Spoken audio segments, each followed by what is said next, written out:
Hey guys, I'm Anna, and today I'm going to show you how to fix myQ Garage mobile app not loading.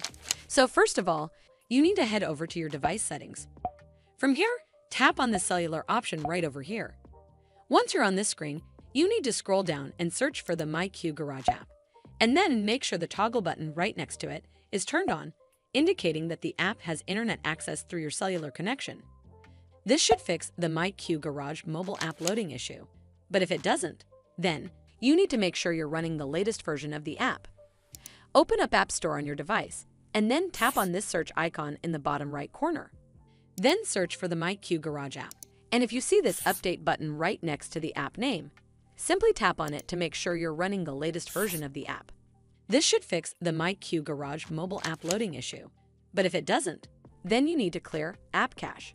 Go to your device settings and then scroll all the way down to General and tap on it. Then tap on iPhone Storage. From here, search for the myQ Garage app and then tap on it. Once you're on this screen, you need to tap on Offload App. Tap again to confirm. It'll take a bit for processing, and then a Reinstall button will show up. Simply tap on it to reinstall the app.